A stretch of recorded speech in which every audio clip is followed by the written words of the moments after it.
So welcome everyone. This is actually the start of the spring seminar series. There'll be about 15 seminars every week, and the full roster will be up soon. It's an awesome list, just as it was in the fall. The fall list is maybe I'll try and go and see about doing it on the. Now, if everyone please mute, or maybe Juliet, you can mute. And the fall roster is up so that the recordings for the fall seminars are available. So it's just so wonderful that that we've started up these seminar series. And there's a second our weekly research series that's starting up. So pretty soon, every week, there'll be a seminar in which we can geek out as much as we want and really take deep dives into the subjects. And those will be available to everyone also. So hold on, just okay. So here at Pro-Social World, we often say that our practical change methods stand on two pillars. One pillar is the core design principles approach of Elinor Ostrom, and the second pillar is contextual behavioral science. And Steve Hayes, I think, is really the counterpart of Elinor Ostrom for contextual behavioral science. There's a sense in which he almost founded the topic area. He is one of the main founders of acceptance and commitment therapy training, one of the founders of the Association for Contextual Behavioral Science, which has over 10,000 members and both practitioners and academics. He's a prolific academic researcher, and we've been working together ever since about 2009, evolutionizing the contextual behavioral science. And of course, both your ideas, Steve, and your organizations have been one of the main vehicles for the success of pro-social world. So I don't think I could ever praise you enough for what you do. And so I'm going to stop there, and I'm going to turn it over to you. This topic is deep in a number of ways, as you will see. It's historically deep, and it's also conceptually deep about the very nature of statistics. And so take it away, Steve. We'll have plenty of time for Q&A. So we have an hour and a half, David. Is that how I should be oriented? Somewhere we do. I think we have an hour and a half, and we want plenty of time for Q&A, but that's plenty of time for you to speak as long as you want to. Awesome. I'll definitely try to limit myself, and thanks for the opportunity. I'm pushing myself a little bit. I want to admit that I'm kind of at the edge of knowing what I really want to say, and that doesn't mean I'm not prepared. It just means some of these ideas are ones that I've been pursuing more intensely over the last couple of years, and they're moving pretty fast statistically. We're literally developing new statistical methods just within the last 2 months and analyzing data in very, very different ways. David is my mentor in the area of evolutionary science. I have been working with him for since 2009, but the God's honest truth is I've been harassing him since 2009, sending, give me a reading for this, and what about that, and what about that, and going to spend some sabbatical time with him and so forth. And so it's an honor to be asked and a privilege to be here with you. And if you care about pro-social and so forth, you know that indeed, the CBS group and myself individually have been involved in that for some time, and authored along with Paul and David the original book on pro-social. And so we're going to go right inside something where David and I sometimes have not quarreled, but not 100% seen it eye to eye. And I'm not sure how this will land, but I'm sort of taking advantage of my friend here. He can't escape. You'll see it if he turns off his system and leaves the room. So I've got them captured for an hour, and I hope I can serve all of you, but I'm admitting to my secret purpose. Let me share this screen and see if I can get it right. And if I did it right, you should see a title slide. Anybody want to nod? Yep, it looks good. Is that what you're seeing? It looks good.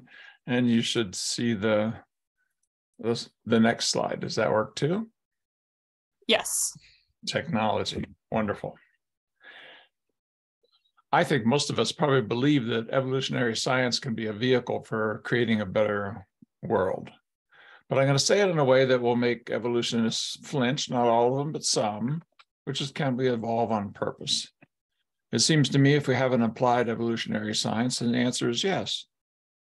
But we've come to a place where, you know, while that's hardly a new question, we get very different answers. In the earliest days, I think, of evolutionary science, the answer was obviously we're going to try to apply it. I think even Darwin he starts the origin of species with domestication, as I'll mention in a second. And that colored his approach. On the other hand, you can hardly find a modern day evolutionist that doesn't get squeamish with the question. And many, many folks who I really respect and I think are just awesome and will just say, no, absolutely not. You can't. No, of course, that's basic. That's evolutionary science 101. This is, you know, blind variation and selective retention, as the late Don Campbell said. But that, empirically, that's just simply not true. Organisms do evolve to evolve. Variation itself becomes restricted in certain ways over time, even at the level of bacteria and so forth. You can show that. But I understand why people are sensitive to it. But part of the reason they're sensitive to it isn't just the sort of, you know, biology 101 mistake. You know, the giraffe had a long neck in order to eat the leaves. It's also the dark history of evolutionary science. I mean, you can form, as David did, a society on cultural evolution. And one of the first things people want to decide is that we're not going to actually intervene on cultures. Now, I think that's an echo of what I want to talk about today, which is the dark history of this science. It took 22 years for Darwin to write The Origin of Species, and only when he found Wallace was about to steal his thunder did he finally say, okay, I got to do it. I'm a little bit of a cartoon, but not completely.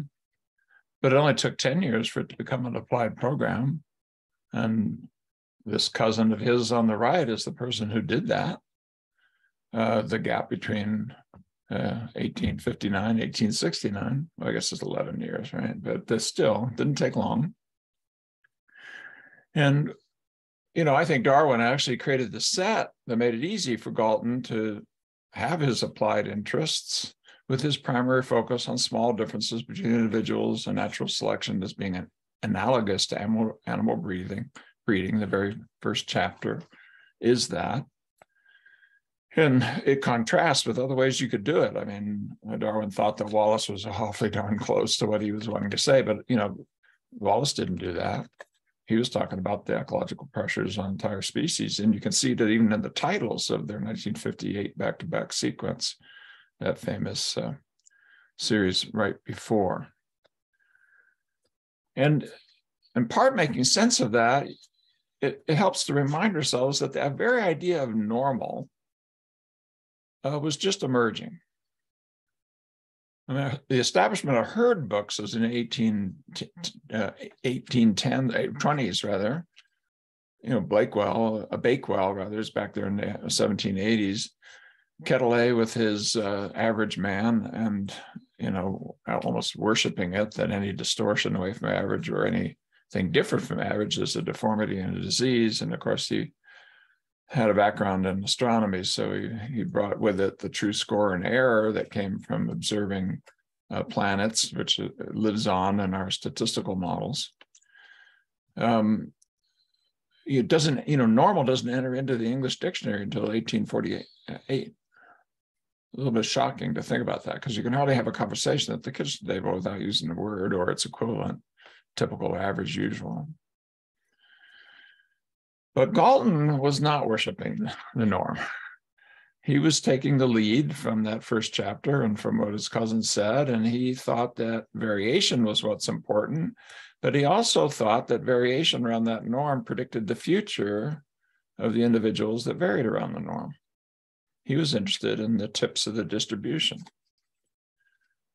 And, he promises in Hereditary Genius, that 1869 book, to range men, it's all cast in terms of men across the time, according to their natural abilities, putting a classes separated by equal degrees of merit, and he's going to find equal inside this very curious theoretical law of deviation from an average, standard deviation, which he created in part to be able to classify people for purposes that we'll get into.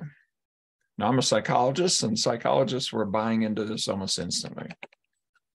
There's this very funny thing from the very first human being to ever say the word, I'm a psychologist, Wilhelm Wundt. More psychology can be learned from statistical averages than from all the philosophers except Aristotle, which makes you smile a little bit.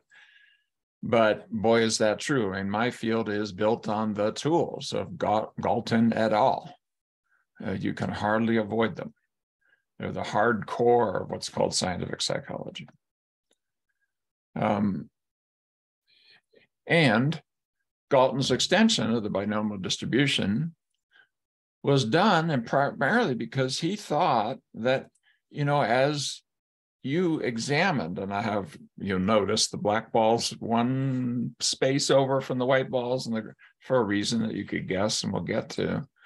He thought that these distributions that resulted in every high school science class probably plays with a beanboard, a quincunx, knows something about basic statistics and distributions. He thought that predicted the trajectories of human beings, that you could look at this and say, what's likely to happen, especially as you got out to the tips of the distribution. And if indeed, oh, stop it, that's not what I want. If indeed the assumptions of what you just saw were met, if it really was Pascal's triangle, which turns out was known before Galton, all the way back into the 3rd century before the Common Era, it might. But you have to have certain assumptions in order to be able to do this. You have to assume that it's 50, 50, 50, 50, 50, 50 all the way down. And that's usually not fully understood what that really means, but we apply it. You, as I say, at the kitchen table, you can hardly have a conversation without talking about average, usual, typical, or normal. People are excited if their kids are going to gifted and talented class. They're depressed if they're in special ed. They're talking about their uncle's cancer diagnosis and whether or not they got the right score to get that job, and on it goes. If you have a child, you're going to the pediatrician. If you go to the pediatrician, they'll give you the American Pediatric Association questions about the milestones that are developmentally normal. And if your child is not crawling by 9 months, or at least by a year, you're probably getting a referral to a physical therapist, because everybody knows you're not going to walk unless you crawl, which is a lie. It's a flat out lie. And the pediatrician doesn't know that he or she is lying, doesn't know why that lie is being taught to them and given to them even by their own scientific society. But I hope at the end of this talk, you'll know, if you don't know, and what it means. Because the source of that lie is everywhere. It's in our developmental milestones, yes, but also our psychological and psychiatric disorders, how we think about the economy, personality, intelligence, abilities, scientific methods, educational placements, employment, aptitude, gender, sexuality, your body, attractiveness, emotions, behavior, ethnicity, race, assessment, psychometrics, preferences, thoughts, perceptual experiences, and on it goes. The core idea is that We are going to try to understand individual trajectories by understanding normal and the deviation from normal. Galton's tools, built out by 150 years of classical statistics, will allow us to move forward. Now, I don't say this with any sense of arrogance. I've got a 17-year-old boy. My oldest is 52. My youngest is 17. When Stevie goes to college, we'll have had children in the home for 55 straight years. It takes 3 wives to do this. But my current one is just as sweet as he can be. Look at that. You say, oh my God, what a sweetie. But, you know, by the time he's a year and a half or 2 years old, we know something's wrong. He can't hold a knife, can't hold a fork, can't hold a pen, can't stand on a monkey bar, can't do a sit-up, and on it goes. He was at 1 percentile or below. He had those weird things where he could put his fingers back all the way back on his arm, you know, this hyperflexibility and muscle atonia. And, you know, the pediatrician said, well, he has a genetic disorder. Based on what? He's 1 percentile. Period. That's it. He's 1 percentile. He's got a genetic disorder. And we were sent to a physical therapist who then said, yes, indeed, that's what's going on here. And he will never, ever, ever be good at anything physically. It'll never happen. But you might be able to, with training, get him to the point where he can at least cut his own meat at the table. And maybe he'll be able to write for 15 or 20 minutes at school.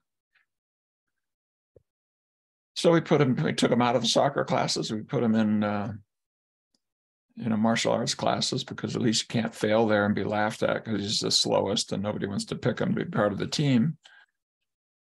But I always winced when he talked about how he was committed to constant, never-ending improvement towards black belt excellence, ma'am, because what was my dad's thought is, you're never going to get a black belt, son. That's ridiculous.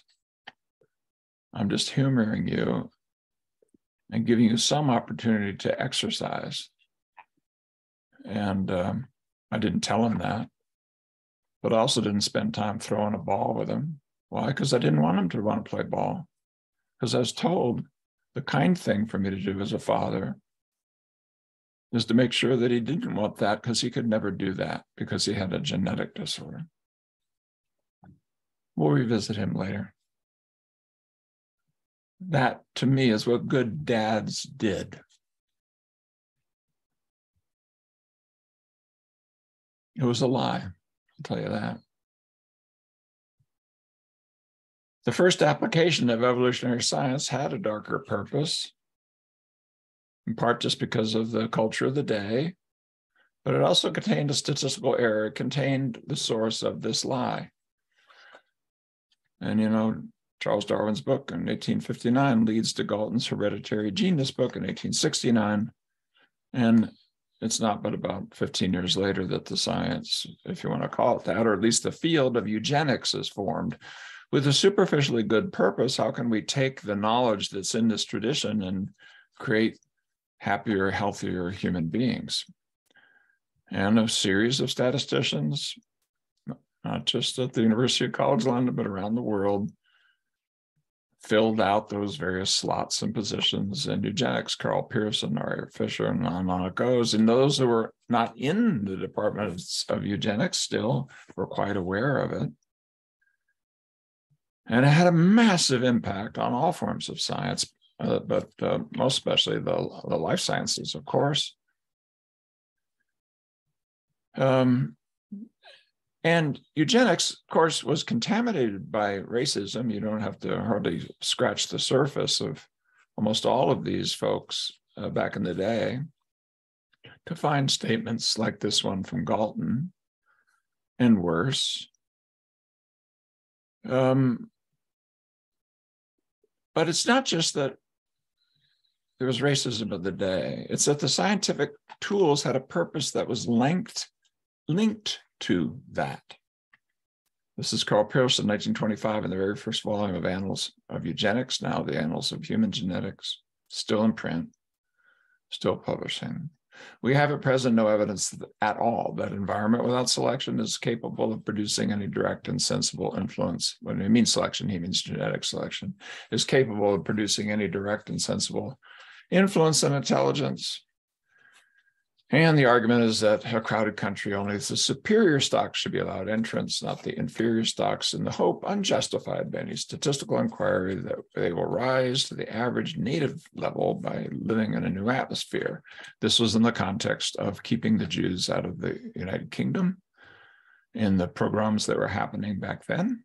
And you can find similar statements from Ari Fisher when my ancestors were literally dying in ovens. When my great aunts and uncles were in the Holocaust, saying, don't let the Jews immigrate to England, because statistically, they'll pollute the gene pool. It's hard to separate these things. I've had many conversations with my evolutionist friends, and people say, well, you know, this isn't really why people aren't interested in evolution. It really isn't. They don't talk about it very much. Yeah, they don't talk about it very much. I've never had a psychology of anything to do with eugenics. And in my 50 years being involved in this field, I'd never seen a book on it until I went looking for it more recently. I'd never taken a class on it until I gave one quite recently. But it's deep inside our field, and the tools, and I'm going to make the argument that there are errors that are linked to it that are unsolvable errors. And if we don't root them out and dig them out, we will continue to make the error. Now, you can get a little sniff of it with Ari Fisher's The Genetical Theory of Natural Selection, 1930 book, where many people have pointed to this as sort of the beginning, really, of the modern synthesis, showing how you can reconcile Mendelian and Darwinian ideas. But read the last 5 chapters. They're on social policy, economics, and the fall of nations, and they're right inside the eugenic wheelhouse. For example, dealing with systems of limits and disincentives against large families of those of low social status or immigration, in the very same book that forms the foundation for the modern synthesis. The very same book that's part of Richard Dawkins saying this is the greatest biologist since Darwin. And then that very same year, 1930, Fisher and other members of the British Eugenics Society formed the Committee for Legalizing Eugenic Sterilization to promote sterilizing feeble-minded, high-grade defectives. I'm quoting directly. And those ideas had a worldwide impact. They certainly did on my field. Applied psychology and psychology has the same problem, and for much the same reason. It too needs to face, I believe, its use of diagnostic labels and why it was using them. And you can hardly pick any of the folks who were involved in creating the DSM, the ICD, and so forth in terms of the deep background of how we came to syndromal ideas and latent disease ideas as a way of dealing with human suffering, before finding things like this direct quote from Buehler, the originator of the term schizophrenia: the more severely burdened should not propagate themselves if we do nothing but make mental and physical cripples capable of propagating themselves, and the healthy stocks have to limit the number of their children because so much has to be done for the maintenance of others. If natural selection is suppressed, and unless we get new measures of our race, we must rapidly deteriorate. In other words, the idea that, oh, well, everyone's a racist, you know, and evolution just sort of got contaminated. But no, it's not true. I'm sorry, it's not true. Evolutionary ideas were central to creating the mathematical and statistical and scientific structure that allowed this racism to have a shape and a form of eugenics in area after area after area, whether it's psychiatric diagnoses or IQ tests or personality tests or the Army B and D tests.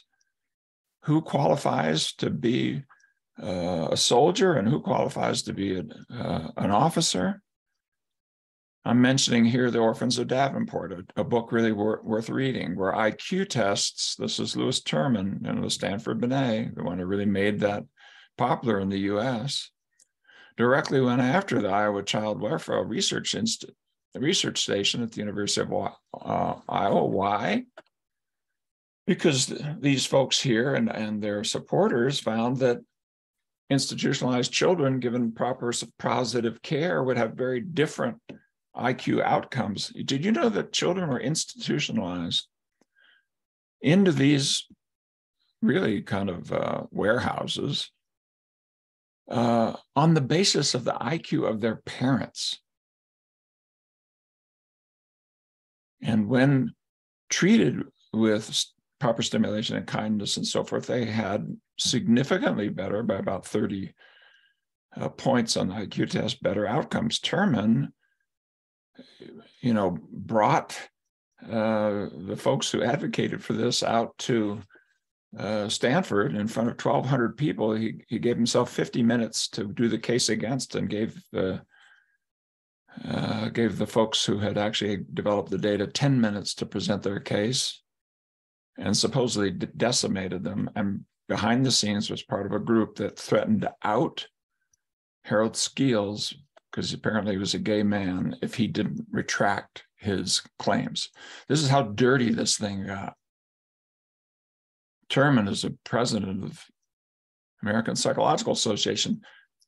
2/3 of the presidents of the American Psychological Association up through the 50s were eugenicists. 2/3. And if you look at their research programs and what they said, it isn't just racism. It's not true.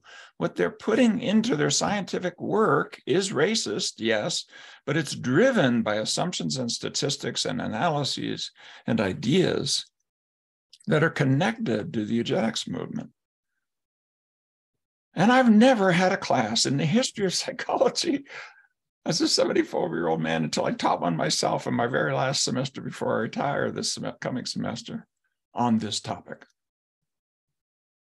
You can't even hardly read about it in the intro to psych texts. It's been buried. And psychology isn't the only one. But it needs to be brought out, because disability, these psychiatric diagnoses, these IQ tests, which my field helped develop as much or more than any, is where the Holocaust began. And the Holocaust is why nobody wants to talk about it. But they want to still use the statistical tools that are colored by it. And I think still with the same error that leads to the same mistakes. I just put a few things up here. The Mental Deficiency Act in the UK of 1913. A nice quote from Mein Kampf about people who are not sound and deserving. Was Hitler a Darwinian? No, but was he influenced by evolutionary reasoning? And yes, absolutely, 100%. He called his program a program in applied biology, and biologists around the world praised the German experiment, as they called it. And in 1933, the Nazi regime, with their law for the prevention of hereditary disease offsprings, made it possible to sterilize all kinds of folks. It didn't start with Jews. I'm Jewish by the maternal line. My relatives died there. But the real true fact is it started with the weak. It started with epilepsy and blindness and deafness and anything, even homosexuality, et cetera, that would be defined as a deviation from normal.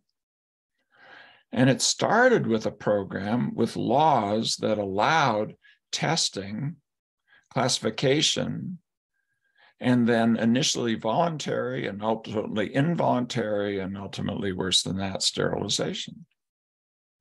And where were the laws in science created to allow the Germans to do this? In the United States of America. 31 of the 50 states had laws allowing involuntary sterilization, and others had similar practices for criminals and others.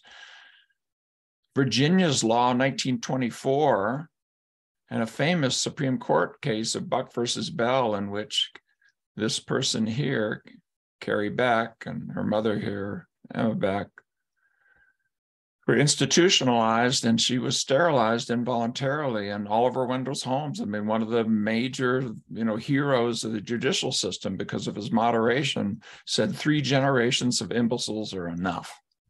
And it's okay. It passes constitutional muster. to have involuntary sterilization. That Virginia law led to about 8,000 people, but around the United States, so many states adopted similar laws that the numbers in California are several multiples of this. The last involuntary sterilization in California might have been as recent as 2010. We know that it was at least in the 80s, but there are some instances where the woman claims she was involuntarily sterilized as late as 2010. It wasn't until Jerry Brown signed a law in 2014 that involuntary sterilization was prohibited.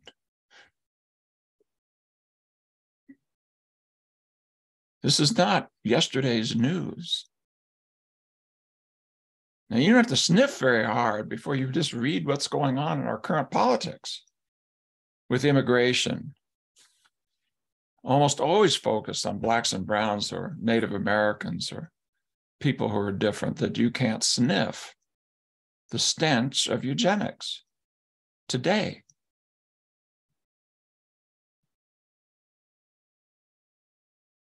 It's not by accident that states are passing laws you can't even honestly teach the history of it. Are we going to comply? Are we going to go to the University of Florida and say, yes, massa, we'll do what you... Are we actually going to do this? No, the science is going to allow this? The Holocaust was built step by step on the Nazi law passed in 1933 that is word for word drawn from a law in Virginia. We built the system and they adopted it.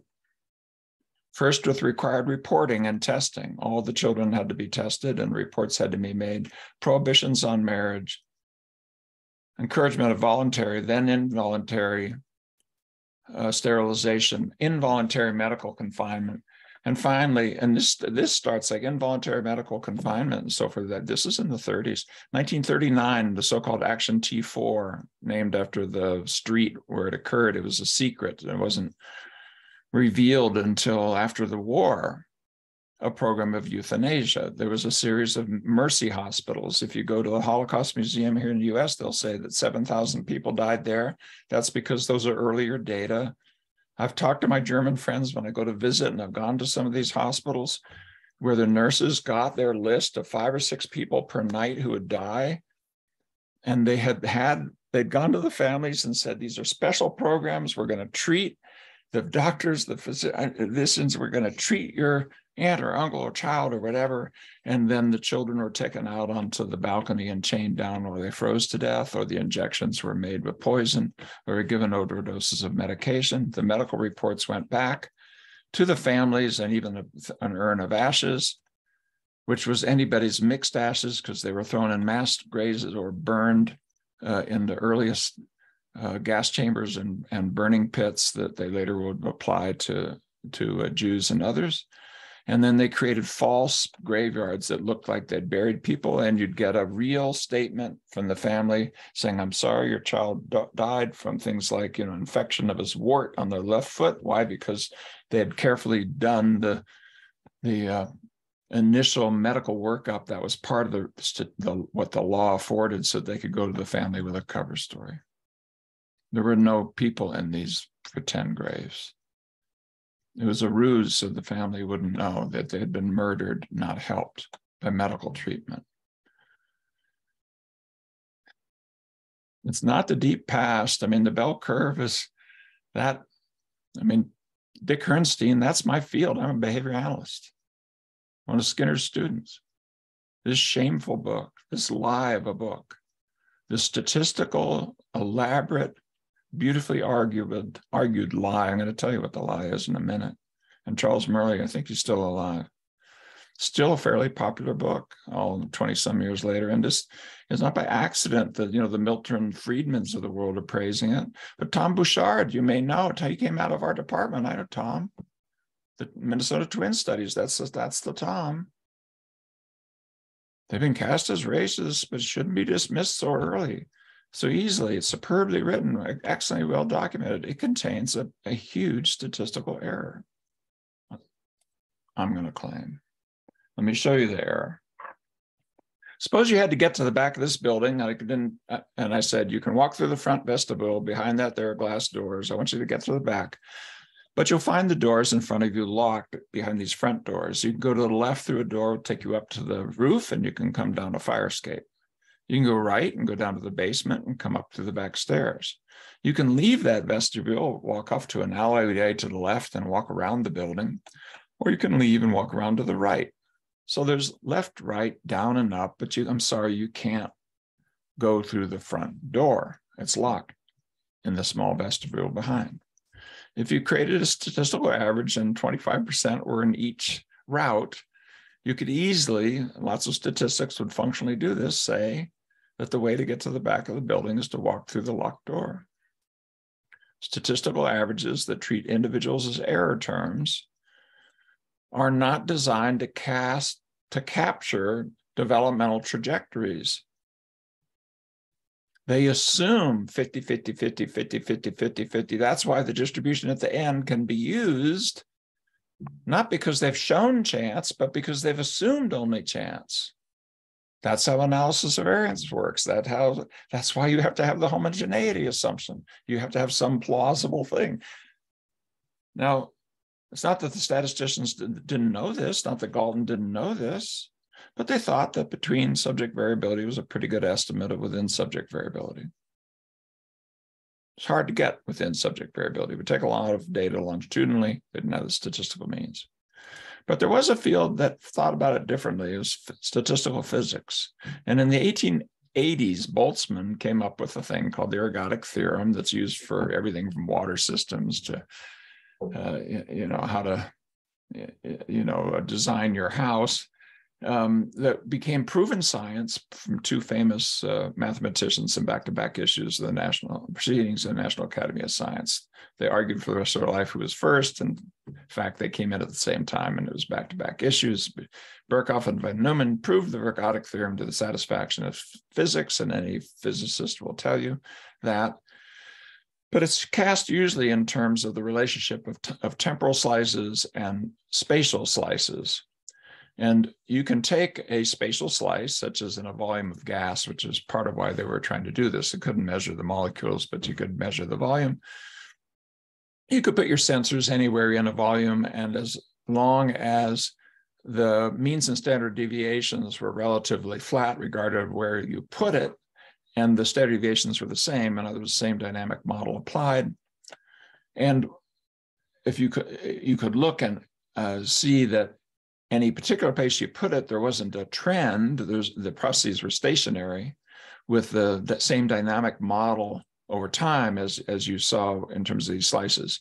If you did all that, then the phenomenon was ergodic, and you could go from a spatial sample to a temporal sample and the units that it contains, which is massively useful to all kinds of things that physicists need to figure out.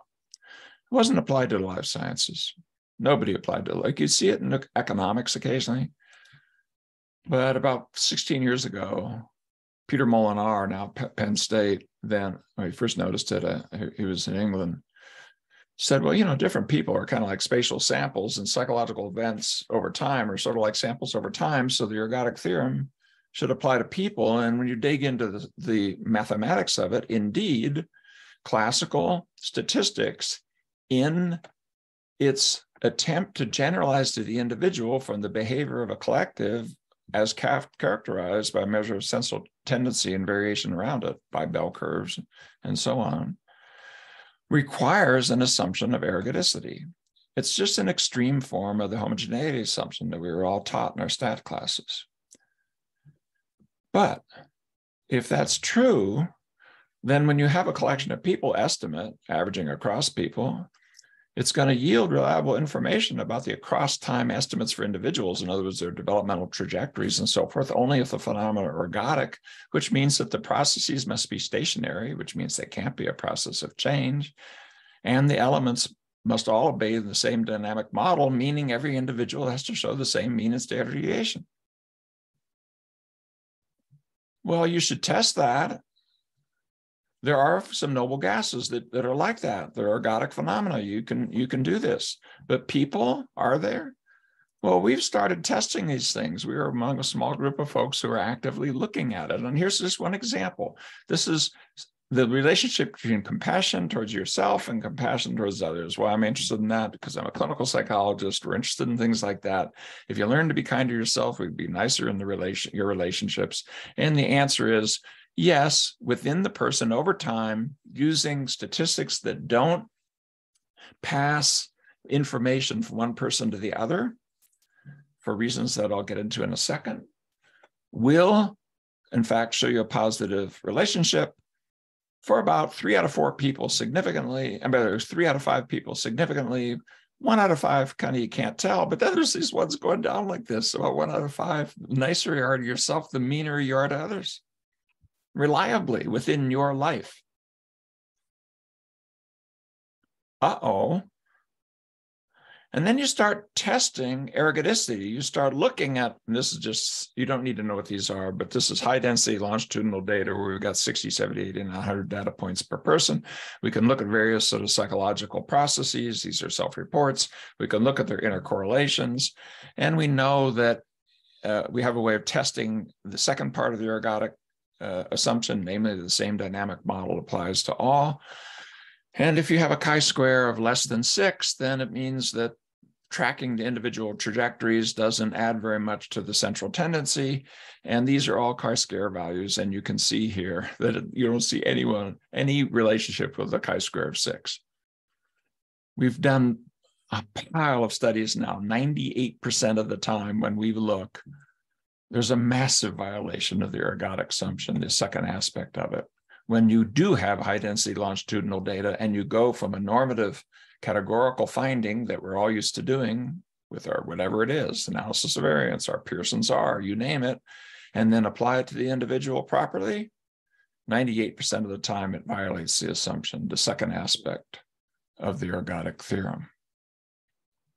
You can kind of get a sense of why just by thinking about what would happen if the developmental trajectories weren't stationary. How would you do that? Well, let's just take this same little demonstration that we did with a classic kind of bean board, but do it with smaller balls instead of big ones, so that depending on which way you bounce, momentum will alter the probability. It won't be 50-50 because you're not going to hit exactly on the top of that little diamond when it hits the next pin with smaller balls. If they're lighter and they're smaller, it'll, where it initially goes. And once again, just for reasons you'll understand, but I'm going to put the black balls on the left and the white balls on the right, and we'll just see what happens. And almost instantly, you can see what happens with small balls. There's a whole lot of white going one direction and a whole lot of black going in another direction. Well, you're talking to a guy who has an African-American daughter who's now turns 53 this December. She was 2.5, 3 years old in a public pool in Salem, Virginia, when the private club secretary came over to me with a rectus trying to pass for a smile, saying, "Your baby is kind of brown." And I thought she was worried about sunscreen until I realized, no, we're getting thrown out of this pool because I've got an African-American daughter. Now at age 2.5 or 3, she didn't remember it, but that's one of another and another and another and another and another. And it wasn't just her. I said I'm more Jewish by the maternal line. My mother would tell the story of being left at the altar because her husband-to-be found out she was Jewish by the maternal line, which she had denied because she's so traumatized by what was happening in the 20s and 30s in the US of A. Are you going to tell me it's 50-50? Early trauma is 50-50 from there on? Really?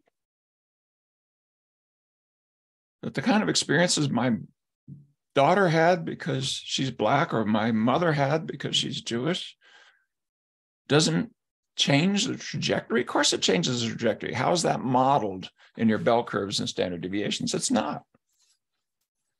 Because it's not modeling changes in probabilities or the pins moving. And don't give me reared together, reared apart twin studies. If you're black everywhere you go. Those probabilities don't change, reared together, reared apart. The G plus E plus G times E is a lie. You have to model the individual trajectories. If you had a mix of small balls and big balls, you wouldn't know from the distribution. You have to model it individually. Stop it. I don't want to do that. Okay. So my point, I'm going to try to land the plane here by just about 5 after, which would be an hour, given my introduction. Evolution is contextual, it's multidimensional and multi-level, and it occurs across different time scales at different levels of development. And it functions as an overall system. And if you don't like that because it's hard, get over it. It is hard. But if you do cartoon studies of cartoon evolution, you're going to get bad answers. Each dimension and level occurs at different time scales. It's sensitive to different contextual features, and they all interact in a complex network. And there is no proper decontextualized, desystematized unit, in my opinion. I think the nature of the ergotic error, another way to say it, is that if you falsely homogenize groups of temporally and situationally decontextualized individuals, you will get bad answers. And the bell curve of the collective applies to individuals only in a decontextualized, temporally and situationally world, but that's not the world that individuals live in. It's a kind of individualism, really. It looks like it's about the group. It isn't about the group because it contains within it an individualistic error, but it's not the real individual. Now we know social context matters. I mean, Bill Muir's famous chicken laying, hen laying egg production studies, you just go out and select the individual in the cage that, lays the most egg versus the cage that's producing the most eggs. You go out 6 generations later, and the individually selected chickens aren't laying a lot of eggs. They're pecking a lot of other chickens to the point that, half of the chickens are dead and the other ones aren't laying eggs, so they don't have any feathers. Conversely, if you allow selection to occur at the level of the group, you have happy hens and they're laying eggs, even if some of them are peacemaker hens who don't lay very many eggs, but they play a good role in the group. What that's showing, and we've shown this over and over and over and over and over again, if you try to get, just the friendly fox, you'll end up changing the juvenile characteristics of the fox. And on it goes because it's a complex system. You can't just do simple, pick one thing and get one output. And what was Galton and Fisher and Pearson doing when they picked the one thing of the socially decontextualized IQ test, let's say? Well, Galton didn't have an IQ test, but his heirs did. And then said, yeah, we should make sure the imbeciles can't have babies. You don't know if you're doing something like that. And that's so traumatized, I think, not that wisdom of that, but the whole experience of eugenics, that evolutionists run for the hills when you say applied evolutionary science. The world needs applied evolutionary science. We've got to have it. And we had round 1 of it, and it was a horror. And it's based on a statistical lie, a falsehood.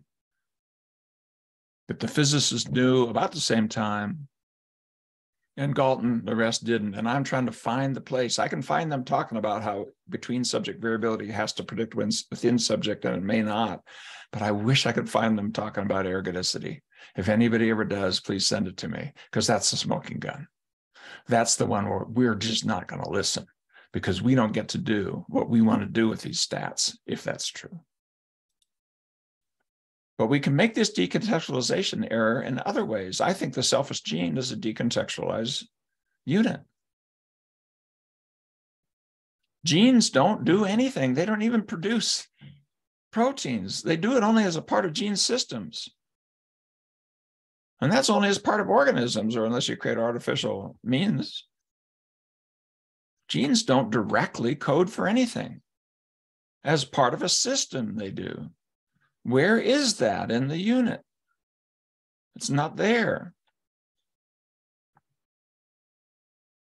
But you can decontextualize in other ways. You could do it the decontextualized individual. Classical individualism does that. You'll put yourself up by your bootstraps. It emphasizes individual static traits. You're the moral one, you're the smart one, you're the good one, you're the persistent one, you're the ones with high grit, you're whatever the thing might be. Missing history, development, circumstance, modeling it statistically so that we can one at a time, without treating people as error terms, actually understand how a human life unfolds. I think the decontextualized group can do the same thing. You can lose history, development, purpose, and circumstance by glorifying the group. And boy, does that have an ugly political history. And it's very much related to the same kind of agenda that was in eugenics. You know, these quotes you can easily get from Hitler, Mussolini, the Imperial Japan, and so on, or from modern day. You can get quotes like this out of some of our current politicians. So I think the way forward is that we're going to have to think of evolution as a complex system. We're going to have to think of these units in a contextualized way, contextualized by time and situation, as part of a larger system. And the best way to do it isn't to have the final understanding of the entire network of everything, because yes, this is almost an overwhelming agenda, but we can go after it piecemeal. And I think the best way to go after it piecemeal is through applied evolutionary science. Show that we have enough of the system, enough of this multi-level, multi-dimensional understanding that we can at least do some good, but without reifying it, without stopping the quest for more and more complex systems that are modeled over time and in a contextually sensitive way. I don't think the complexity will ever be fully simplified. So if we don't do the applied work, I don't think the hidden trauma eugenics will ever be resolved. If you want to know why evolutionary thinking is kind of at the edge of what the culture can tolerate, I think the trauma of eugenics is a big part of it. And yes, people don't talk about it, so it looks like there's not a problem, but we have to talk about it because we have to clean it up, because we had a role in this mess. We did. And I'm not playing gotcha here. I'm not saying, oh, yeah, Darwin said this about the Maori and therefore he's a racist. I'm not doing this simple, cancel culture shit. I'm saying eugenics is an indication of how evolutionary thinking can be badly applied, and there's other ones out there, and we better be careful. But we cannot stop because the world needs things from us. The culture won't let us play our proper role and play with simplified systems that we can get through application of partially true analyses that can help us in concrete ways in medicine or whatever, where it is getting some play there. And evolutionists themselves won't trust themselves and stop putting fingers in the air and running for the door as soon as you say evolution on purpose. If we can't do this. And if we can't learn how to do it well, then we can't trust that evolutionists have learned their hard lesson. Now, here's back to the individual. Yeah, I'm a psychologist. And yeah, I quarrel with my friend David there, who says the primary unit is the group. And I say, well, here's the problem. If you're in small bands and we evolve that way, it's really, really hard to leave the group, and you might even die if you do. That's one thing. But if groups are beneficial, people join them voluntarily. If they're not, they leave them voluntarily. Mitochondria doesn't leave your chaotic cells voluntarily and do better. You can't use those systems as simple models of the benefit of the group. Our laws, our culture have evolved around the individual as a source of responsibility and choice. Individuals vote, groups don't. We hope they don't. Some are trying to get corporations. They have speech rights now in the US, maybe even voting rights is next. So maybe this won't always be true. And group level interventions are important because the individual is part of a social system, but also contains, suborganismic systems. You're also genetic and epigenetic and organ system as well. You're not at all levels of analysis, at all levels of complexity. That's true. But don't cut out the individual, because we need to learn how, if we really care about the group, to get individuals to play in such a way that the group can be important. There's a reason why the contextual behavioral science ideas are in there with Lynn Ostrom's ideas as part of prosocial, and it needs to be there. But this is not an argument for individualism at all. I'm arguing for complexity, for systems thinking, and for multi-level, multi-dimensional, contextually bound, at different time scales, evolutionary thinking that I think can only be unpacked in a step-by-step way if we get a robust applied evolutionary science. And what will that look like? Well, the stats are going to be really different. I'm playing like crazy what we're calling idionomic stats, where, for example, we model each person within themselves by high density longitudinal data. And then without ever turning the person as an error term, you model them one at a time and then look for consistencies across people if and only if they help us with fitting more of the idiographic data. We call it idionomic. We had to make up a word. It's the parallel to the word normal. Idionomic statistics that allow you to never assume ergoticity. And we've developed measures that way. I don't have time to jump into it, but there's articles out there.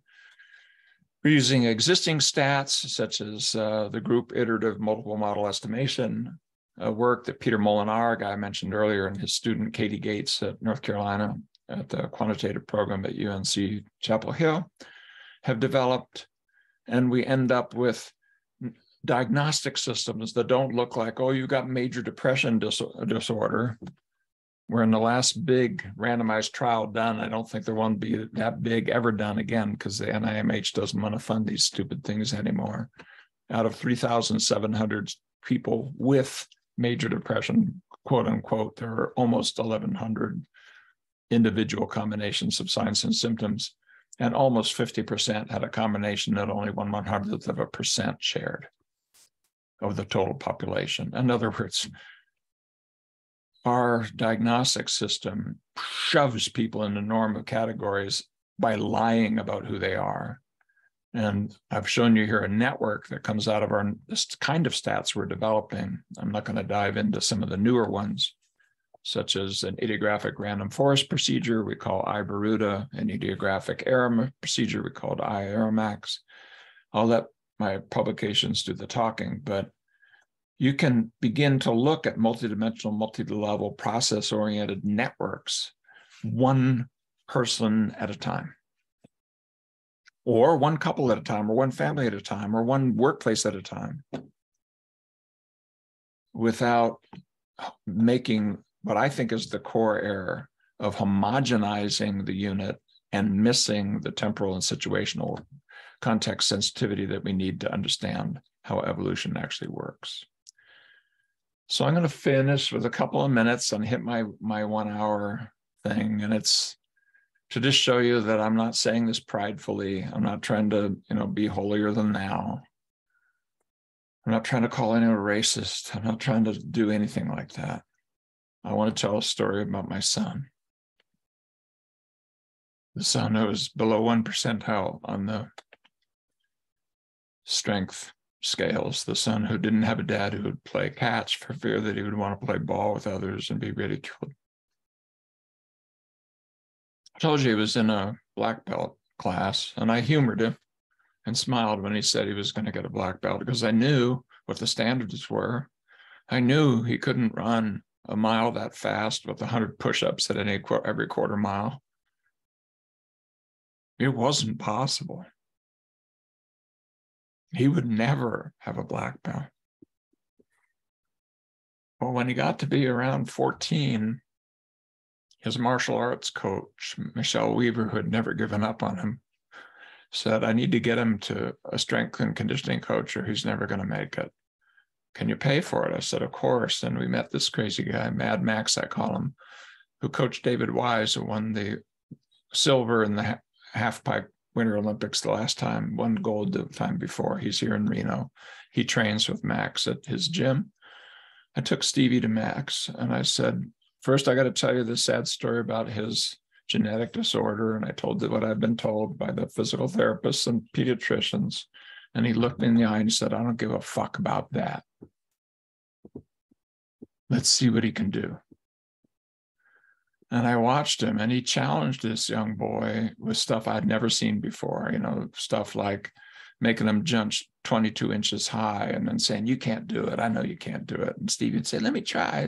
I said, I don't, you're not strong enough. So let me try. And then if he did 22, he'd say, but you can't do 23. And he was spinning this guy's head around, better psychologist than I'll ever be. And Stevie was working his ass off for him and coming home exhausted. Within 1 month, he was 25% stronger than he was when he started. Within 2 months, another 25%. And I knew I'd been lied to. And after 2 years of training, he took his black belt test. And I'm going to show you just a little bit. This is a dad brag, but I want you to see it. That's Stevie. He's now taller than I am.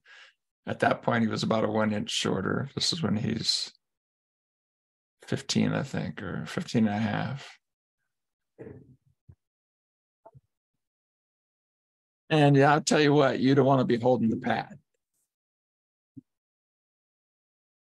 He's kicking pretty hard. Maybe not as hard as everybody, but it's about 20 times harder than it was. And he got his black belt. And he now teaches at the dojo. And he understands when children are afraid or can't do very well. And he's very kind to them, and the children love him. And he's going to do his second black belt here in the next semester. My point isn't that he didn't have an inborn muscle problem. He has to work 3 times as hard as other kids. It's true.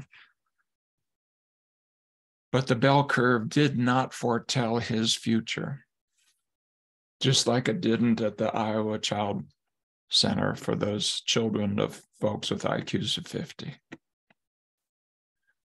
Do we know how to take children with IQs of 50 and raise them? Well, I'll show you 4 randomized trials using some methods that I've been involved with that will raise the part of intelligence they say can't be raised, called fluid intelligence. Weird that they do that, with 6, 7, 8 point rises in a period of about 2 months of training in randomized trials. Pretty well done.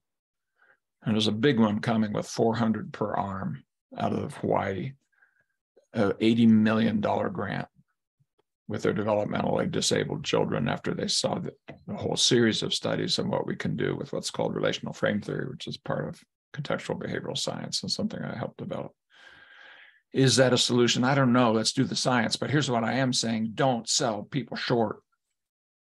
And you will not know what the limits are until you experimentally test them. But you won't do that until you start using stats that stop lying to people and telling them that we know your future. I gave this talk, and this will be my last comment, to a large crowd of about 400 people at a conference here just about a month ago. And a Black man came up to me afterwards, a psychologist, and said, I'm so glad that you told this story. My mother's brother was arrested for stealing a candy bar. And when he went to jail in Georgia, they sterilized him. There's a dark history to evolutionary science. We have a role in it. And science has to have a role in cleaning that mess up and empowering people to have the kind of futures that they have a right to expect from biobehavioral science that is in touch with human development and the needs that can lead to human progress. So with that, I'll stop and take some questions.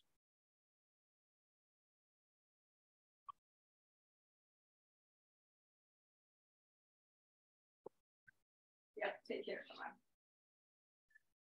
Well, let's have a pause for appreciation. I almost feel like we want to have 3 minutes of silence in order to properly respond to that. So, Steve, we owe you so much in so many different ways for that. It is now 7:08, and so we have 22 minutes to discuss. And please raise your digital hands.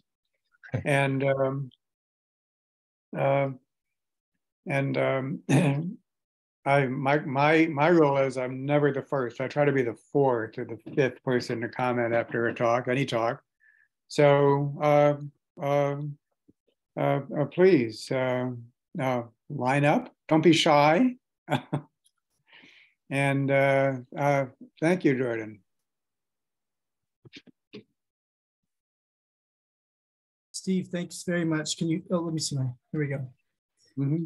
Thanks very much for your presentation. I'm a member of ACBS and I was at this last World Conference. So this is actually the third time I've seen you give a speech like this, and I'm glad that I really wanted to make sure I could come today, because each time I've heard it, I've felt during it like this is one of the most important things I've heard in my career about stats, maybe the most important thing I've heard about stats, but each time, a week or two later, I've forgotten about it. And I'm not a stats guy, I'm a practitioner. I can read the research, and I kind of trust the science with some kind of sense of, yeah, it makes mistakes, it'll correct over time. My thought is, leading to a question, my thought is, I feel like it would almost be easier if it was a blatant lie. And my worry is, what if it's not a lie, but it's just a really bad mistake and a wrong turn? And how long is it going to take us to take the field and the researchers and the departments all across the globe that are using stats to generalize individual people in this way, to understand it when, it's really a high level in the weeds kind of thing? Well, I'm spending a lot of my time on that exact question. And let me just say, it's not that normative stats are a lie in and of themselves. The lie is the extension or generalization to a probabilistic prediction of the trajectories of the individuals. So it's a level of analysis problem. It's not a statistical problem per se. And when you solve that and you start doing what we're calling idionomic statistics, you start seeing, not only do we have some statistics to do that, but you can develop them very rapidly. And then we are at the point, very close. We have the first new stat article being written up. It'll be out, I think. We'll probably don't put it on Psych Archives or something so you can see it even while it's being reviewed, probably in a couple of weeks. The next one, probably in a couple of months. There's an app that will allow you to collect high density longitudinal data, or you can do it with EMA kind of data, but then go to a website where you can use these stats. And I have a group of clinicians who's playing with them. Why clinicians? Because I'm a clinical psychologist. And take the example of the DSM. Everybody knows the DSM is a train wreck. It's a scientific joke. The psychiatrists don't want to do it anymore. They don't. There's probably psychiatrists here. I'm not trying to talk down to my field. My field was heavily involved in developing this, so was psychiatry. But when you give people the tools, clinicians the tools to do these high-density longitudinal idionomic stats, and boom, things come out. Like, I'll give an example. This person, that thing I showed you was self-compassion, let's say. Instead of one size fits all, everybody needs self-compassion. No, not if you're one of the ones who does selfish self-compassion. You don't need that. That's just pouring gasoline on a fire. You got to, you take care of the kids. I got to go meditate. We are producing selfish mindfulness, selfish self-compassion stuff that didn't exist in the world until the stupid psychologists showed up, because the Zen teachers would have whacked you over the head with a stick and made you do the dishes. So what we're going to do instead is say, okay, in a part of a complex system, when does it go awry? Because, by the way, the ones that have that negative relationship, I showed you the data on self-compassion and compassion towards others, they don't get a quality of life benefit from the self-compassion that everybody else gets. Why? Because their relationships are going into the toilet. So we're starting to work it out. And it looks like, for example, that they're not good at taking the perspective of others, and they're not very good at showing up with social values. Well, for them, they need a social values and perspective taking module. So the short answer to your question is, I think it'll stick and stay at the point at which you can have tools you can use that will apply to the work that you do. It's only going to be through use that this will stick and stay. And when it does, then we'll be able to have an honest competition. What works best, top-down normative stats versus bottom-up idionomic stats to do what? Well, I don't know, society, tell me what you want to do. You want to have people who are miserable be able to go to work and, you know, maybe take fewer psychiatric meds and have better relationships? Okay, let's play to that and have that be the outcome. See, that goes back to why I think an applied evolutionary science has to be part of it. Yeah. Because nobody can go in there and say, oh, you're just, you know, self-stimming. No, I'm not. That person's life got better. So that's the answer. It'll stick and stay when you can use it and when you know it makes a difference. And scientifically, that's what we have to step up to. I'm not yet ready to say we have the solution, but I am ready to say we have a huge problem here. I'm not yet a single statistician who doesn't admit that ergoticity is assumed by standard stats, not a single one. They say sometimes it's not important, but they admit that it is, now that I look at it closely, assumed. Roberta, you had your hand up and then I think you took it down. Don't you want to say something? I think she disappeared. No? I'll say something. Joe, go ahead. When I think of things like that, I'm a retired physician. And my statement to my clients and my patients was that you're not simple, you're not analyzable, you're a complex organism. And when I look at evolution and complexity, natural selection is relatively simple. Darwin explained that, and we can see it. But when he came to try and figure out individuals and civilization, he didn't have the grasp of that to write it down simply, and neither do we, because it's complex. It has more than one or two elements, and we can't figure that out. So the best way to deal with it is to play with it. I think we can. Play with the elements and see what happens. Well, yeah, but we need to play in a way that's theory guided because there's an infinite number of ways we can play. And if you look at what's happening with personalized medicine, you know, if you can get good measures that are high density and longitudinal, and you have outcomes that you know are proximal, you don't always have that, but if you do, even within the lifetime of an individual, if you take somebody with a cancer diagnosis, let's say, you may be able to test out these in the context of not the entire system. That's what I'm saying. That's why it has to be applied. Part of the system enough to know that this particular metric, for example, of tumor growth or of the things that I know are involved that create a further risk longitudinally. And what are the kind of variations that we can do based on theory, but then actual kind of idionomic testing that will pay off in personalized medicine for this person. So I think, you know, we have to go from what Claude Bernard, you know, one of the fathers of empirical medicine, sort of sneeringly talked about as the average European urine. When people are trying to figure out, you know, how does that urinary system actually work, it didn't help to, you know, have it take all the urine from the train stations, which people actually literally did. You had to know what healthy urine looks like.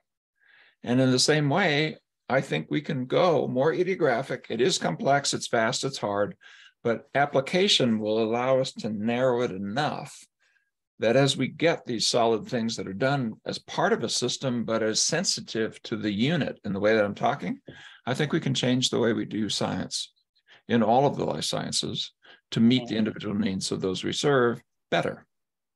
Not perfectly. You mentioned Bernard. Yeah. And I like him, but his soil is rich. And when I talk to my patients, I say, look at Hippocrates. He said, go out and dream and find out what you need to heal yourself. That's not analytical. And we can marry analysis and complexity, but it's difficult to come up and to change the way people think if you're trying to web them together. Yeah, I have to decide. I'll take up that theme, go out and dream in just a minute. But I'm mindful of the time. We have 4 people queued up, and so we have 13 minutes to keep it time. So let's just clip along. And Joseph, Mark, Roberta, and then me. All right. So I hear the first part of your lecture, Steve Hayes, and I hear that evolutionary psychology in its initial implications was not very trustworthy for the common good. And my question is, and what has changed that you can now say it is trustworthy?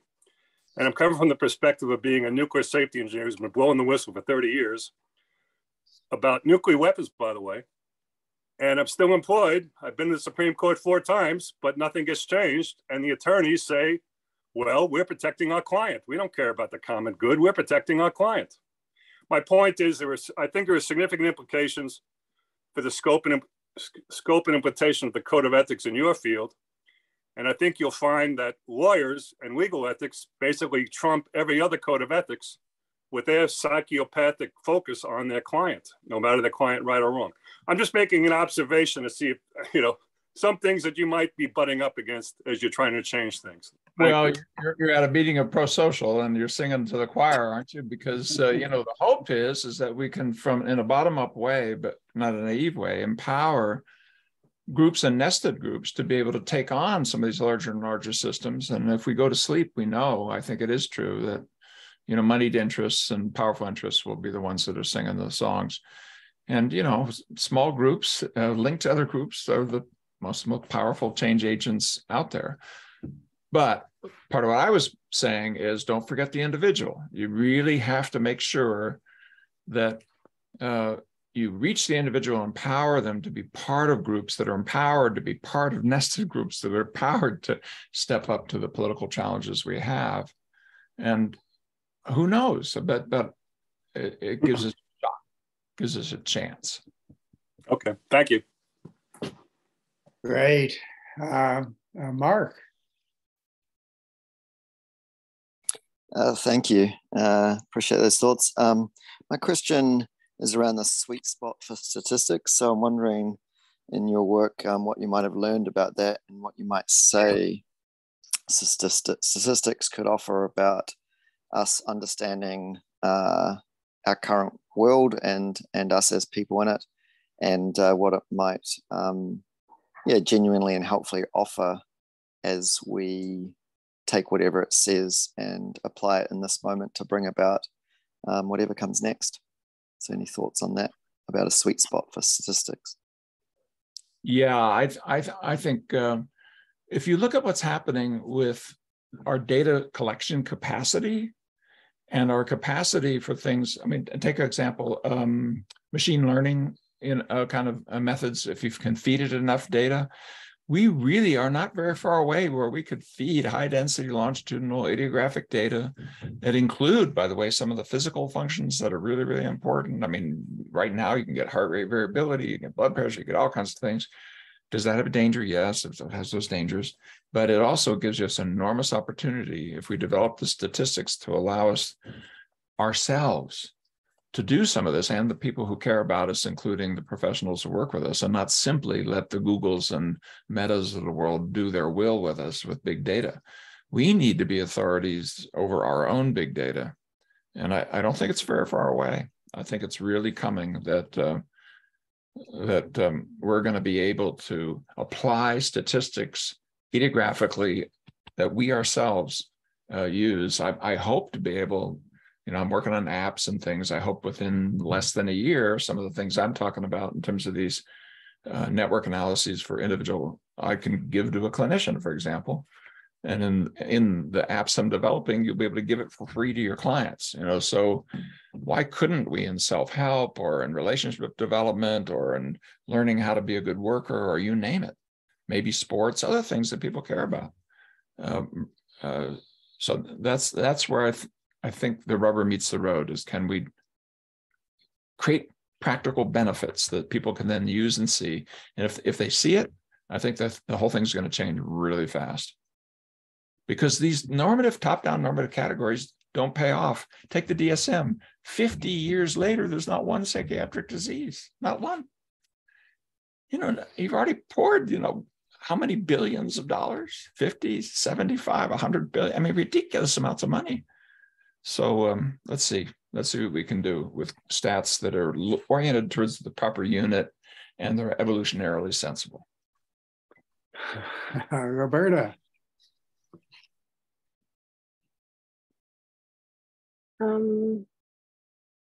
Okay, I don't have a camera available apparently, but you can hear?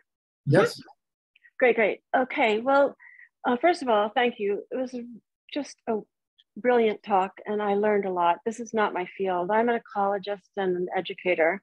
My husband's a biologist and we have worked together for years and we are both cancer survivors too. So we've dealt with the probability curves on that end as well. And we've had this standing argument where he tells me, do not ever give your theory of statistics in public because you will just be ridiculed. But I'm going to now present it here to you because it seems to make sense with what you're saying, and please correct me if I'm wrong.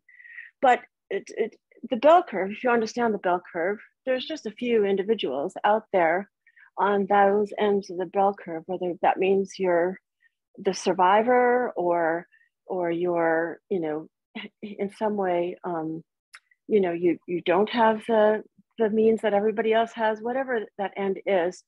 But your chances of being there are, within the laws of probability are low. I say at the individual scale, your chances are 50-50. You're either going to be one of those people out at the end, or you're not going to be one of those people at the end. Moreover, you have some agency in that as well. So, so that's the thing that he's always said, do not ever say that in public. But I believe that what you're saying is that these statistics don't work at the individual level, and we need to be able to find a statistical model that will allow for that agency at the individual level. And the story of your son was just such a wonderful example of that. So thank you for this. And I really appreciate being on the call. Your chances are low, assuming only chance, but that's not what people tell you. Right. When I'm teaching my students, I say, what does a p-value mean? And they say it's unlikely to be due to chance. That's not what it means. That's not what it means. It means it's unlikely, assuming only chance. That's a different thing. Is that a plausible assumption? Almost always the answer is no. If you're looking at the intellectual development, let's say, of people who are objectified and dehumanized, you can't assume only chance. That's not chance. The culture is objectifying and dehumanizing them, not by chance. So you can flip that in a positive direction of deliberate intervention. That's not by chance either. We know what you need is this. That's what science can do. They can mess around with the chance. And so I think if we build models that are make plausible assumptions and then do our best, I mentioned come out of, I think I mentioned out of a behavior analytic wing of psychology, and it was a very ethnographic field, Skinner and all the rest, very small numbers, animals, etc. Usually not with much statistical sophistication, and I never met any behavior analyst that knew that what they were saying made sense because of the theory, because of the ergotic theorem. But and so I'm not satisfied with, until it got more mathematical, and a lot of it did, of really having it be a mature science.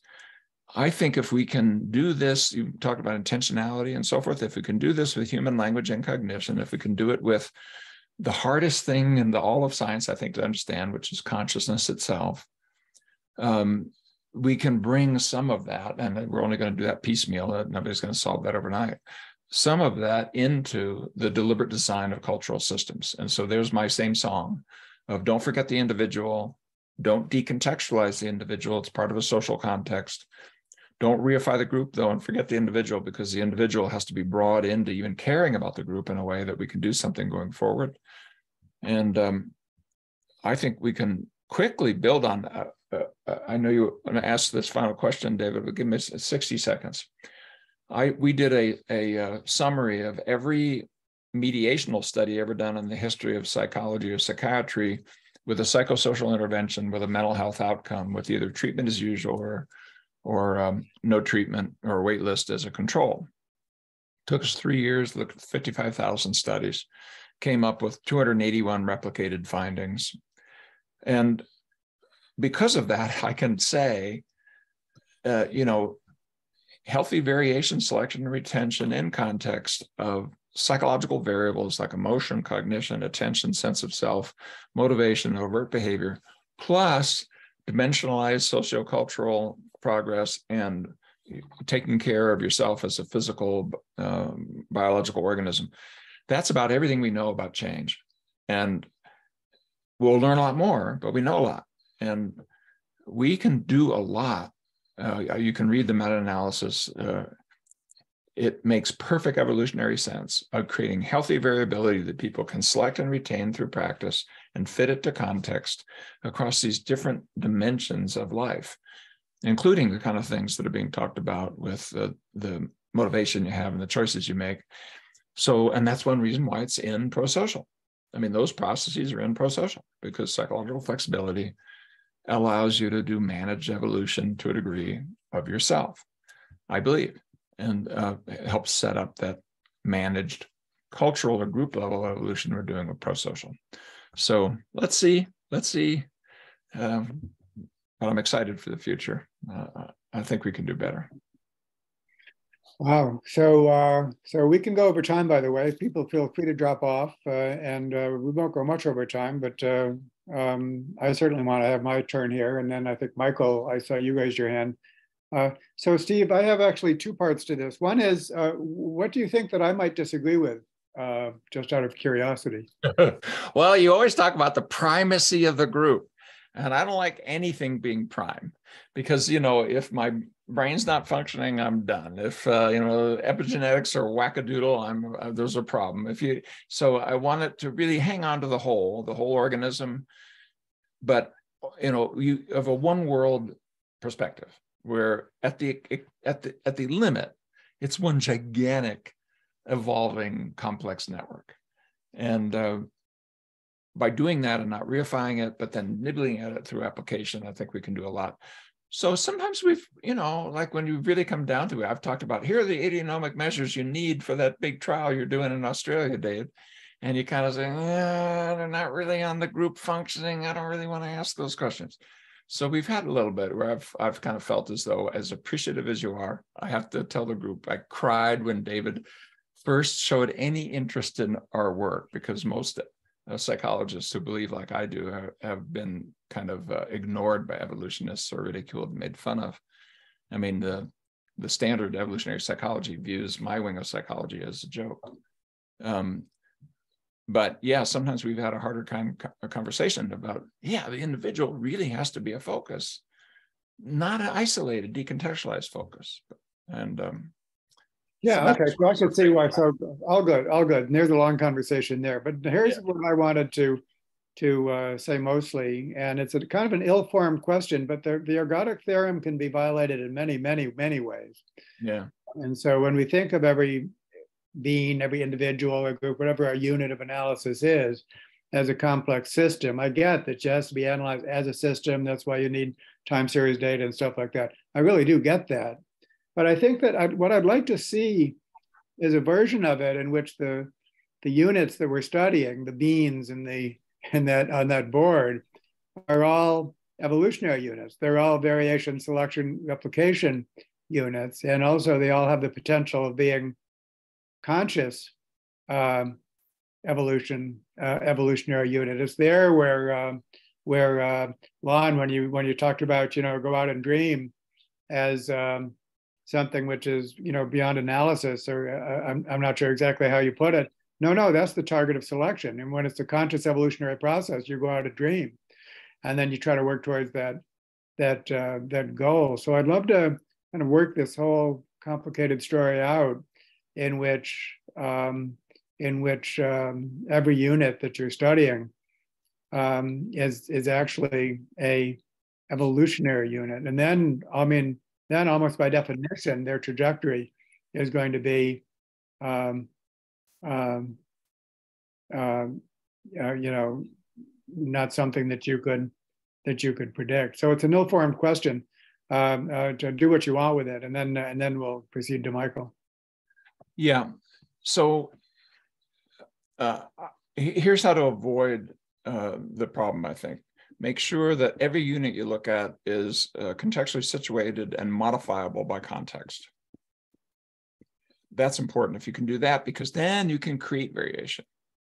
You don't have to simply witness variation. You understand something about the conditions under which variation can occur. Once you can do that and you can find its role, then you can select by deliberately looking at forms of variation that are healthy or not. And you can start researching how it's retained, however that is, building into larger patterns of systems, repetition, the contextual supports that are required for it to be retained, and fit it to context. So I think if we put in variables in the system that have that variation, selection, retention, and context, regardless of the dimension and level we're looking at, we're fulfilling what you're talking about. But well, that's what we do. So that's what's. I'll let you finish, and then just a little bit more. But then you have to analyze it in such a way that the implications of the analysis on you as a behaving system is proper in terms of what you want to do in terms of creating healthy variation, selection, retention that's context sensitive. I'll give an example. If you're a stat person listening to me right now, you're probably thinking, well, shoot, you can do multi-level modeling. Multiple regression already allows you to model the individual. What are you talking about? That's, just make sure that no, I can show you. What happens is you start looking at deviation from the mean as the source of the modeling of your individual. When you do that, you artificially change the variation within the individual dramatically. So we've looked at some of these variables where, let's say, 30% of the folks show idiographic patterns that are like X, and then we put them through multi-level modeling and it goes down to 4 or 5%. Because the stats are artificially squeezing people in, even when it's telling you it's not. I'm just trying to model the individual growth trajectory. No, look carefully. The way you're modeling the individual growth trajectory contaminates it. You're treating the person as an error term when you don't mean to. So coming back to what we would learn from this, yes, feed it with units that make evolutionary sense, but then make sure that the result that you're going to get that will then produce sources of variation on your behavior fits your analytic purpose and the unit that you're trying to focus on. Because you're not going to be able to focus on the entire universe in any one study, but you can look at, what can I do to alter the growth of this tumor, or what can I do to help with this person's relationship, or whatever it is, and it can have multiple outcomes. So that's my answer to it. Is So what's so intriguing for me, and I'll just get right on to Michael, is that when you're describing it, sounds to me a lot like what the conscious evolution process is, without describing it statistically. So forget about statistics altogether. What do we do when we're working with an individual or a group or something? We're analyzing the selection, replication, and so on, and then we're going through an iterative process. We're not describing it statistically, but it sounds so close to what you were actually talking about in statistical terms. And that's good. And I work in clinical psych. Good clinicians do this all the time, but then they're given smooth curves from the group level stuff, and they're told to be an evidence-based therapist, you have to just do the protocol for everybody, and you'll see these outcomes. And then they don't show you that person by person, it goes from those smooth curves to spaghetti. And the clinician feels lied to. And so there's vast portions of clinicians say, hell with the stats, hell with the science, it's lying to me. And it is. They're right. They're right, because it's violating the ergotic theorem. It's not giving the kind of data they need. That's that second piece. Give me the data I need to focus on these highly variable processes I may be targeting. And a good clinician has an intuitive feel of that. But I want an avatar next to me that is empirical, because every time you've done raw clinical wisdom versus empirically guided wins. But only if it's given you good data at the right level of analysis for the task that you have. So don't lie to me, stats, but do give me good stats. And so that's the kind of stuff I'm trying to work on with some of these apps and stuff that I hope to put in clinicians' pocket that will allow them to do that with their client. Okay, Michael gets the last word. Steve gets the last word. I apologize gets the for last being in a dark space. I've been thinking about the work of Ian McGilchrist and how to make sense of detecting the truth, and of course that logic and mathematics is a very important way of detecting the truth. He makes a case for, and you were saying, Stephen, when you were trying to counter, it's like the intuition of the therapist supported with evidence, but that he places the primacy of sense making and of truth detection beyond the mathematical. And here's where, for example, I think of Gödel's theorem that any mathematical way of representing the world is limited, and that particularly when we're contemplating complex adaptive systems, that to really, and this is where I was a little almost disappointed. And I love this, by the way. I love this conversation, but what I felt was the kind of was this proper relationship to not knowing, to mystery, to really holding the uncertainty more respectfully, and then allowing these other tools to inquire into uncertainty. That is in fact what intuition is, and these other, rather than let's sharpen the tools of logic. And I know I'm overplaying intuition, but I wanted to both thank you for what was a very stimulating conversation, and to make a case for and how to act on the part that we will never know, bringing skill to the limits of all our instruments always. Yeah. Well, even in the realm of logic, then I'll get to intuition in just a second. In the realm of logic, if you look at a set of derived relations and look at it the way we look at it from relational frame theory, with these kind of bidirectional combinatorial relational phenomena that are contextually controlled, the most frequent relation of all the possible relations that are cognitively present is I don't know. Known unknowns fill out 2/3 or more of our cognitive network. So we've actually developed a program, in our program you can get, that will help you with that if you're doing an experiment, to actually test it. And the known unknowns they're beautiful. They form these kind of, you can actually see it spatially, the way that we've developed the program and so forth. Trying to train people to be sensitive to that is spectacularly hard. The average person will make known unknown errors at a ridiculously high rate. And even people who are professionally trained not to do it, it's very, very hard. Part of what you're pointing to, though, is not quite that. It's not just the analytic scientific problem. It's this more intuitive thing where, this evolutionary recent adaptation that you and I are doing right now, that's been around for maybe a couple 100,000 years, depends on what the hominids were doing, maybe a little more. But, we know the language trained chimpanzees don't do what your 12-month-old baby does, that if they don't develop even the beginning modicums of human language and cognition. Now, there is a smoking gun in there. There's these derived combinatorial relations. And you want to have access to the whole of you. So you want to have direct contingency learning, for example. You want to have the evolutionary history of your species as part of it, such as what? Well, such as your basic yearning for belonging and connection that you had at birth. I mean, you scanned around for kind eyes, and when you found them, you dumped endorphins. I mean, there's a reason for that, and it wasn't just to be cute so you'd be fed. It was so that you yourself would care about those creatures, because you had a lot to learn from them. And so how do we get to a place where people can be more open to multiple sources of behavioral control that are not just top-down categorical cognitive regulatory rules? The single biggest source of rigidity in human beings is avoidance and excessive rules. I mean, those are the two biggest ones, I think. And so you're singing my song, and a lot of the work I do clinically is focused on that. And part of what we found is that if you can rein in analytic judgmental language, use it when it's useful, and let it do its thing without much involvement when it's not. You're not going to stop it because the chatterbox between your ears will continue from morning to night until you take your last breath. But at least you cannot take it so seriously, and you can sort of take when it's useful, leave the rest. And so teaching mindfulness, diffusion, attentional skills, and so forth are a part of it.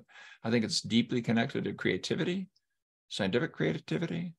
I mean, a lot of our ideas are not strictly out of kind of, paint by numbers, analytic judgments, and especially the most creative ones, because there's other folks out there doing that already. I always tell my students, don't do what's in the discussion section. Somebody else is already doing it. But I hope that we can be respectful of the unknown, teach sensitivity to the unknown, allow us to know more than what categorical judgment gives, and at the same time do what science came here to do.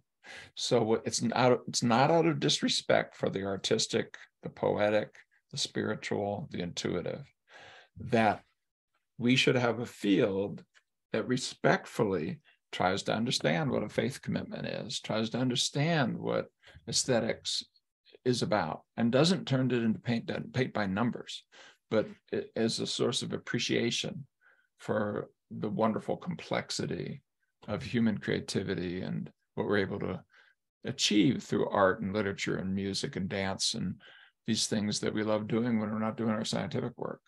So especially as a psychologist, because with respect, that's our field. The psychology of music and art and creativity and so forth is part of our deal. So I don't want to say, no, science can't go there. I'm not saying, and Ian's not saying that, but he's just saying, don't be thinking that just your little story you tell is all of it. The arrogance of science, I think, has to be reined in. It's very similar to things that have to be reined into the arrogance of ego, personality, problem solving, and so on. And I have built my career about how, and my personal life. If you want to go see that, go look at my TEDx talks. As how my own life narrowed me down to a nubbin, and I was basically unable to do almost anything inside of panic disorder. Yes, I say yes enthusiastically of tolerating ambiguity and the unknown, while at the same time scientifically, I still want to have as part of my agenda to, with respect, illuminate that for the betterment of humanity. Well, okay, that's the perfect way to begin. Nothing else after that to end. And so great, not only that we experienced this, but that we recorded it. And so this clearly deserves to be widely viewed and will within our own community and beyond. So that's great. Next week, I'm going to be giving the seminar on the state of prosocial, a very broad overview of prosocial. I'll be giving it from the UK, where I'm involved in activities that I've already publicized with many of you. So, and then after that, we're going to have just awesome talks, including 2 talks by Jeremy Lewis, who's an anthropologist. His first talk is going to be on the egalitarian societies, egalitarian hunter-gatherer societies. And then his second talk, 2 weeks later, is going to be on the role of the arts in hunter-gatherer societies, as playing in the functional role of the arts in hunter-gatherer societies. And so that's going to be amazing. And then there's more after that. So once again, thank you. Isn't this great what we're doing together? And so until next time.